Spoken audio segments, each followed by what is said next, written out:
9-cu sinif buraxılış imtahanına düşə biləcək ətraflı yazılı cavab tələb olunan suallar tipinə baxırıq. Bilirik ki, imtahanda daha çox bal verə biləcək suallardandır bunlar. Ona görə belə suallara uşaqlar çox diqqət edək və diqqətli şəkildə öyrənməyə çalışaq. Həndəsənin əsas anlayışlar bölməsindədir. Deməli, uşaqlar deyir, alfa və beta qarşılıqlı bucaqlardır. Alfanın dərəcə ölçüsünü 10% azaldıb, betanınkini isə 60% artırırlarsa, qonşu bucaqlar alınır. Alfa plus B cəmini tapın, beta cəmini tapın. İlk öncə alfa və beta qarşılıqlı bucaqlar olduğunu deyiriksə, yəni bizə verirsə, deməli, alfa bərabərdir beta. Bu o deməkdir. Alfa və beta bir-birinə bərabərsə, bu o demək ki, qarşılıqlı bucaqlardır və bunu bir x ilə işarə edirəm. Yəni, elə işarə etməyə də bilərəm, amma işim rahat olsun deyə mən işarə edirəm. İndi baxın, alfanın dərəcə ölçüsünü 10% azaldıb, betanınkini isə 60% artırıram.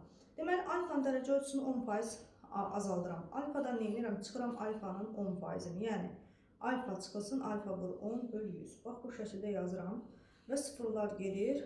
Alfa çıxılsın 0,1 alfa. Yəni, o da 0,1 alfa, 0,9 alfa olur. Bu şəkildə. İndi deyir ki, betanınkini isə 60% artırsam. Beta bucağını 60% artıranda nə edir uşaqlar? Betanın üzərinə betanın 60%-ni gəlirik. Üzərinə gəl, beta vurulsun 60. Bölünsün 100. Bu sıfırda, bu sıfırla gedir. Beta üzərinə gəl. 0,6 beta. O da bizə verir 1,6 beta. Deyir ki, artırılarsa qonşu bucaqlar alınır. Biz indi bilirik ki, qonşu bucaqların cəmi nəyə bərabərdir? 180-ə. Gəlin, bax, bu alınan bu bucaqlar, yəni, bax, bu bucaqlar qonşu bucaqlardır deyir. Onda mən nə edirəm? 0,9 alfa, üzərinə gəl 1,6 beta bərabərdir 180-ə. Baxın, burada aldığım bu tənliyi həll edərəm. Alfanın da, betanın da yerinə x qoya bilərəm. Çünki burada belə bu şəkildə demişəm ki, qoya bilərəm. Çünki əvvəldən bizə deyir ki, qarşılıqlı bucaqlardır. Qarşılıqlı bucaqlar da bir-birinə bərabərdir. Yazıram. 0,9 x üzərinə gəl 1,6 x bərabərdir 180-ə.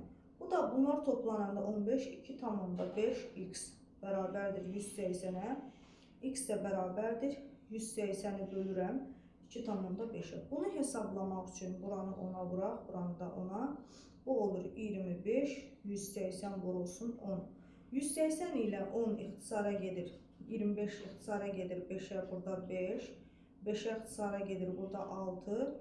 Burada 1, burada 2 olur 72. X-i aldıq 72.